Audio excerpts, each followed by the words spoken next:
honored to be here. I'll just say a few things about myself. That's all I really know about. And it'll be brief.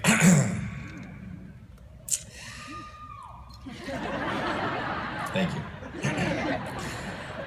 20 years ago, I was almost a student here. Cornell University actually accepted me. I still tell people that I was accepted at an Ivy League school because, well, that's very impressive. It was the cold one in the middle of nowhere, but it was still an Ivy. But way back when I graduated high school, I didn't leave California to join all the bright students here wearing face masks in the winter to keep out the wind chill. I went to sunny UCLA. Since then, I've been to a ton of schools and a bunch of these graduations. Some good, some boring.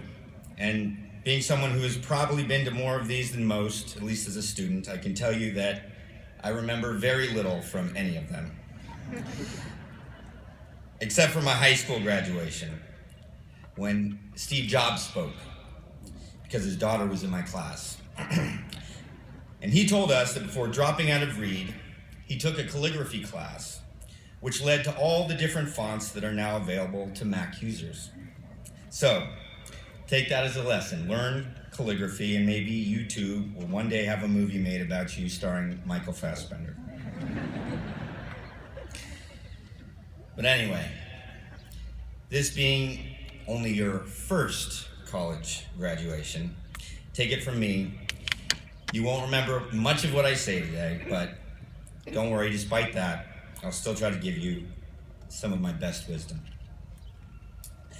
Now, if you know anything about me, you probably know that I've played a lot of characters who actively partake in the use of marijuana. Actually, that's often the only thing that people know about me. And I don't know whether I should take that as a compliment of my acting abilities because I actually don't smoke weed, or if I just have a naturally stoner's demeanor that lends itself to movies like Pineapple Express and This Is the End. Resting stoned-faced, you could call it. But in fact, for most of my adult life, I've done the opposite of checking out. I've been struggling to find a way to check in. After not enrolling in an Ivy League school, I dropped out of UCLA because I knew that I wanted to be an actor, and I wasn't in their theater program, so I went to an acting school in the San Fernando Valley. My parents said that they would no longer support me if I wasn't in college, so I got a job at the only place that would hire me, McDonald's. Now, as you can imagine, my parents were very proud of their son who left a first-class education to work at the drive-thru window. But at the time, I knew that I wanted to be an actor at any cost. But what I didn't know was that I could actually act and go to school at the same time. If the me today could pull a Matthew McConaughey and talk to the James Franco of the past, I would say, dude, you only went to one school? You couldn't act and go to school? Now, if you know anything more about me beyond an odd talent for playing stoners and idiots, it's that I do a lot of things. After dropping out of school for McDonald's, I worked my ass off in acting school. I had chosen not to play it safe and to follow my dreams, so I reasoned that I'd better work hard at it. No one was going to beg me to be an actor, just as no one will really beg you to do anything you actually want to do. Olympic runner, well, if you don't train, it ain't going to happen. Biochemist, if you don't study that periodic table, you're not going to get those great pharmaceutical jobs. And if you want to go after something you love, it's simple. You have to work at it. The film business is such a hard business to break into. I knew that if I was going to get anywhere, I needed to devote myself completely. If I wasn't taking orders at the drive-thru, I was rehearsing scenes with my classmates. And often, if I was at the drive-thru window, I was practicing different accents. Welcome to McDonald's. May I help you? Now, fortunately, I booked a Pizza Hut commercial after 3 months, and I didn't have to work at McDonald's anymore. But I ended up going to acting school for 8 years. Now, that's about as long as it takes to become a doctor. And even after I started working regularly as an actor, I went back to class. During Freaks and Geeks, I went. I went after I won the Golden Globe for playing James Dean. I went while I was filming all the Spider-Man films. I say this because there was a time when I wasn't an actor, when I was just a guy who loved movies and wanted to be a part of them but didn't know how. And I can look back on that time in my life and see that I was a person who had a certain level of talent, and that after years of hard work, that talent was developed into a skill that I could wield. I worked hard at something and I saw results. Now, the problem was that after 8 years of acting professionally, I realized that I wasn't content. On the outside, it seemed that I had everything one could want. I was supporting myself as an actor. I was working on Spider-Man. I was working with people like Robert De Niro, Willem Dafoe, and Kirsten Dunst. But I still wasn't satisfied. Something was off. I wanted something more. And what was worse was that I couldn't complain about it because, well, I'd look like a douche. Oh, poor you. You have to act in Spider-Man? Boo-hoo. But in fact, I felt trapped. As an actor, I wasn't allowed to do all the things I was interested in.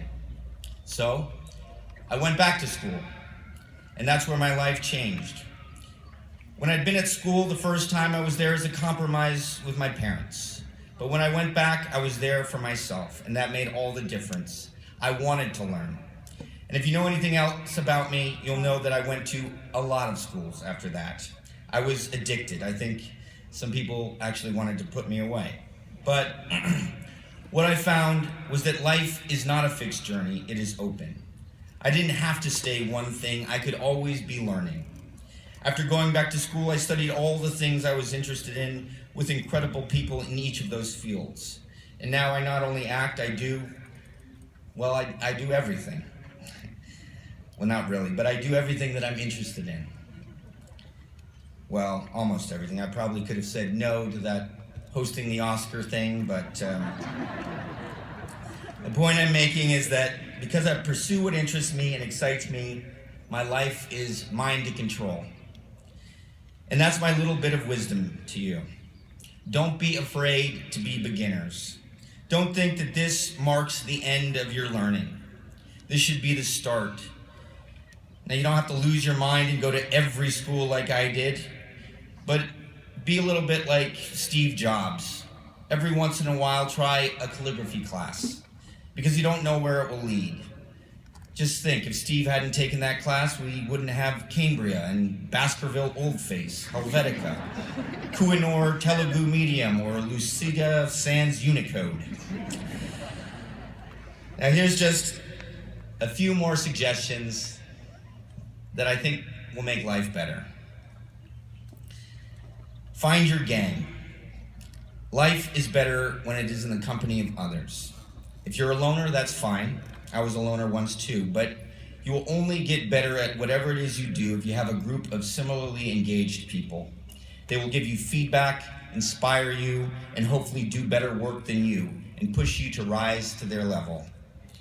Do what you love, at least a little bit. And if you have to do something else in order to support what you love, do it. Hell, work at McDonald's. And if you really love something, you'll do whatever it takes to support that thing. I like to think that if I hadn't been cast in Freaks and Geeks when I was young, and just didn't quite get a leg up in Hollywood, that I would still be making movies in some way or another, even if it meant I made my living by other means. Do what you have to do to work on your passions. Just don't get stuck in the side job. And if you find that you've worked yourself into a well-worn groove, then be a beginner at something. And don't ever let fear or the little demon that says you ought to do this and you shouldn't do that ever keep you from pursuing what you love. And finally, I found that this is the most important to me. Be generous. You are the elite of the nation. You're Ivy League, baby. You've obviously worked very hard to even be admitted here. And now that you've gone through the gauntlet, you're even smarter. Not everyone gets to have such an education. So when you have the chance, when you're that amazing biochemist or out in Wall Street snorting cocaine off hookers with Leonardo DiCaprio, take a little time to give back. I've been teaching for the past 6 years, not because I have to, I have a job, but because it's one of the most fulfilling things I've ever done. I've spent so much of my life focused on myself, developing myself as an actor and a poet and novelist and painter and whatever, you get the point. After doing all that, the opportunity to give back, to help others achieve their dreams, is such a relief. From someone who's been in some of the biggest movies ever made, who got invited to Lady Gaga's 30th birthday party, who's gone to half the colleges in the United States, one of the most satisfying things I've ever done is give myself to others. So congratulations to all of you. You are the best our country has to offer. So please go out, be generous, and be good. Thank you.